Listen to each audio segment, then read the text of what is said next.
नमस्कार दोस्तों, स्वागत है आपका एक और शानदार वीडियो में। दोस्तों आज के इस वीडियो में हम अमागी मीडिया लैब्स आईपीओ का कंप्लीट डिटेल स्टडी करने वाले हैं और यहाँ पे हम जानेंगे कि क्या इस आईपीओ में अप्लाई करना सही है कि नहीं है, जीएमपी क्या चल रहा है, जीएमपी में डिमांड है क्या, ऐसे ही डिमांड स्टेबल रहेगा कि नहीं रहेगा, सब कुछ हम यहाँ पे डिटेल में चर्चा करेंगे। लिस्टिंग कितना हो सकता है, सब कुछ यहाँ पे डिटेल में बात होगा। तो आप पहले शेड्यूल जानते हैं, टाइमलाइन क्या है। तो ओपन 13 को आईपीओ ओपन हो रहा है, 16 को आईपीओ क्लोज हो जाएगा। अलॉटमेंट की बात करें तो 19 जनवरी को अलॉटमेंट आएगा और रिफंड 20 को। लिस्टिंग की बात करें तो 21 जनवरी को आपका लिस्टिंग हो जाएगा। तो ये तो रहा इसका पूरा का पूरा शेड्यूल। अब आप आईपीओ डिटेल की बात करते हैं तो फेस वैल्यू की बात करें तो ₹5 पर शेयर है। आईपीओ साइज की बात करें तो 1788 करोड़ का आईपीओ है, तो ठीक ठाक साइज का आईपीओ है।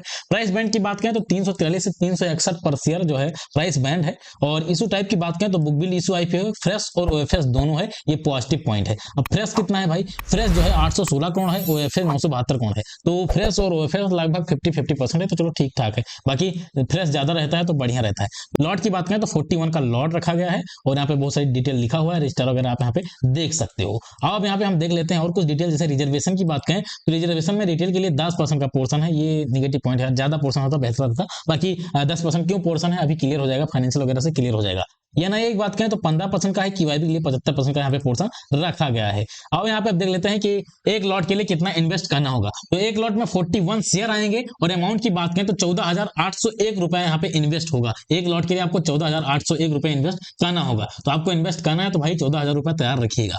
अब बात करते हैं कंपनी करती क्या है, क्योंकि मेन रिव्यू यहीं से शुरू होता है कि आखिर कंपनी करती क्या है। तो ये जो अमागी मीडिया है ये 2008 में फाउंड हुआ था, मतलब 2008 में इसकी शुरुआत हुई थी और इसका हेडक्वार्टर बेंगलोर में है। और ये cloud based SAS software as a service company है, SaaS कंपनी है, ठीक है। जो टीवी ब्रॉडकास्टर हो गए और स्ट्रीमिंग जो प्लेटफॉर्म हो गए, जो टीवी आपके टीवी ब्रॉडकास्टर हैं और बहुत सारे स्ट्रीमिंग प्लेटफॉर्म हैं, उनके लिए एंड टू एंड टेक्नोलॉजी का सोल्यूशन ये प्रोवाइड करती है। कंपनी का फोकस जो है जो कनेक्टेड टीवी हो गए वो फास्ट यानी फ्री एड सपोर्टेड स्ट्रीमिंग जो टीवी है उन सब पे कंपनी का फोकस है। तो सेक्टर की बात करें तो सेक्टर जो है टेक्नोलॉजी ओरिएंटेड है और ऐसा सेक्टर है जिसमें डिमांड आने वाले समय में देखने को मिलेगा और बढ़िया चीज है भाई। मतलब ये जो सेक्टर है ठीक ठाक सेक्टर है, दिक्कत नहीं है। इसके स्ट्रॉन्ग प्रेजेंस की बात करें तो ग्लोबली प्रेजेंस है, ये भी याद रखिए। यूएस, यूरोप, एशिया इन सब में बढ़िया इसका जो है प्रेजेंस देखने को मिल रहा है, तो ये सब इसके पॉजिटिव पॉइंट है। तो कंपनी का सेक्टर आप देखोगे कहीं ना कहीं बढ़िया सेक्टर है, कंपनी ठीक ठाक सेक्टर में वर्क कर रही है और इस सेक्टर में ग्रोथ देखने को मिलेगा। अब यहाँ पे फाइनेंशियल देखते हैं कि यार फाइनेंशियल कैसा है। तो यहाँ पे देखो 24 से 25 की हम मेनली बात करते हैं। तो यहाँ पे रेवेन्यू देखो 942 करोड़ से 1223 करोड़ गया, मतलब रेवेन्यू बढ़ा। रेवेन्यू कितना परसेंट बढ़ा है, करीब 30% के अराउंड से रेवेन्यू बढ़ा है। इबिडा की बात करें तो इबिडा 24 में लॉस में था, 25 में बढ़ा है और इबिडा बढ़िया जो है ठीक ठाक ग्रोथ देखने को यहाँ पे मिला है। प्रॉफिट की बात करें तो प्रॉफिट अभी जो है कंपनी प्रॉफिट में नहीं आई है, अभी फाइनेंशियल ईयर 25 में लॉस में ही है। 68 करोड़ का लॉस यहाँ पे देखने को मिला है। बाकी फाइनेंशियल ईयर 25 में और सितंबर तक आते आते इसका प्रॉफिट हो गया है 6 करोड़ जो है 47 लाख का, यानी आने वाले समय में कंपनी प्रॉफिट कहीं ना कहीं कर सकती है। बाकी प्रीवियस ट्रैक रिकॉर्ड तो इसका निगेटिव में ही रहा है, तो अभी हम कुछ ज्यादा नहीं बोल सकते हैं, लेकिन यही लग रहा है कि आने वाले दिनों में जो है इसका जो है प्रॉफिट देखने को मिलेगा, ठीक ठाक प्रॉफिट की उम्मीद है। नेटवर्क की बात करें तो यहाँ पे देखो नेटवर्क भी ठीक ठाक यहाँ पे ग्रोथ देखने को मिला है। मेन बात है कि इसका बोरो जो है 0 है, तो ये इसके पॉजिटिव पॉइंट है। बाकी फाइनेंशियल की बात करें तो फाइनेंशियल एक गुड फाइनेंशियल है, मतलब इसका जो फाइनेंशियल है गुड है। बाकी अभी फंडामेंटल पे आएंगे, अभी फाइनेंशियल को देख के ही फंडामेंटल नहीं डिसाइड होता है, बहुत सारी चीजें देखनी होती हैं कि पीयर्स वगैरह कैसा क्या परफॉर्म कर रहे हैं, वो सब देखना पड़ता है। यहाँ पे देखो EPS तो ये सब भी निगेटिव में ही था, कोई मतलब नहीं, पी वगैरह निगेटिव में कोई मतलब नहीं।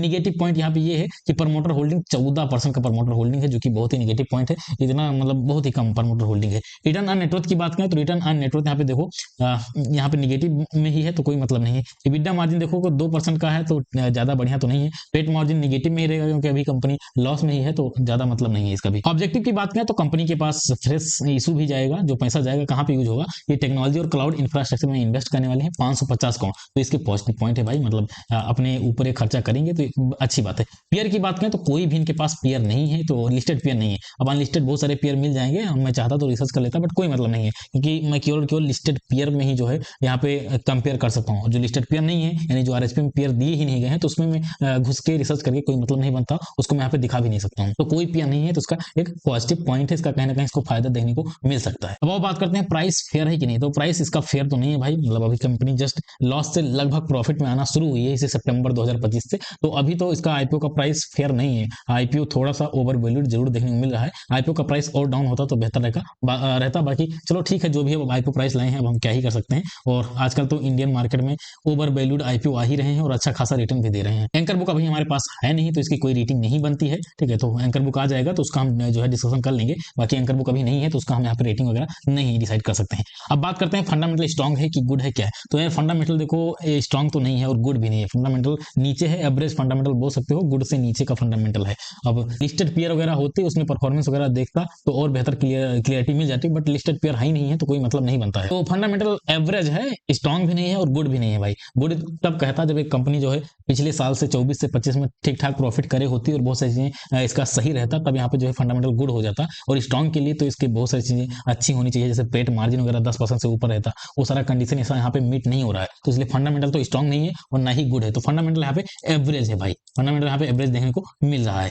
जीएमपी की बात करें तो जीएमपी 10% का जीएमपी है, तो ठीक ठाक एवरेज जीएमपी यहाँ पे देखने को मिल रहा है। अब बात करें लिस्टिंग गेन कितना हो सकता है, तो अभी के अकॉर्डिंग लिस्टिंग गेन जहां तक मुझे लगता है कि 11-12% ऐसे कुछ लिस्टिंग गेन देखने को मिल सकता है अभी के अकॉर्डिंग। आने वाले दिनों में इसका लिस्टिंग गेन में ऊपर नीचे हो सकता है, उसका मैं सब कुछ डिस्कशन करूंगा, लिस्टिंग स्ट्रेटजी सारा वीडियो आएगा। तो ऐसा नहीं है कि यही वीडियो देख के बट आप मुझे भूल जाओ, इसलिए चैनल को सब्सक्राइब करके रखो, टेलीग्राम व्हाट्सएप वगैरह ज्वाइन कर लो, ताकि जब मैं अपडेट दूं कि कितना लिस्टिंग गेन हो सकता है, क्या कुछ कैसे हो सकता है, उसकी जानकारी आप तक मिलती रहे। फाइनल डिसीजन जानते हैं कि इसमें अप्लाई करना है कि नहीं। तो देखो पहली चीज, इसमें अप्लाई कर सकते हैं, केवल लिस्टिंग गेन के लिए अप्लाई कर सकते हैं। किसी को 10 से 12% ऐसे कुछ लिस्टिंग गेन के लिए चाहिए तो अप्लाई कर सकता है, लेकिन कब, लास्ट डे पे आपको अप्लाई करना है। यदि लास्ट डे पे जीएमपी इसका 10% या इससे ऊपर का जीएमपी रहता है तो इसमें अप्लाई करने का जो है मूड बनता है। जैसे मैं पर्सनली बात करूं तो इसमें जीएमपी 10% से ऊपर का रहेगा। लास्ट डे की बात करूंगा, 16 जनवरी को इसका लास्ट डे है, तो 16 जनवरी को इसका जीएमपी 10% या इससे ऊपर का जीएमपी रहता है तो ही मैं इसमें लिस्टिंग गेन के लिए अप्लाई करूंगा, वरना इसको मैं स्किप मार दूंगा। बाकी एंकर बुक वगैरह आ जाएगा तो और क्लियरिटी हमें मिल जाएगी, एंकर बुक का सब कुछ डिस्कशन हो जाएगा, तो उसका थोड़ा वेट कर लीजिए, सारा कुछ हम यहाँ पे अपडेट दे देंगे। फिलहाल आज की वीडियो पे समाप्त करते हैं। ऐसे शानदार कंटेंट के लिए चैनल को सब्सक्राइब करिएगा। मिलते हैं अगले वीडियो में, तब तक के लिए जय हिंद, वंदे मातरम।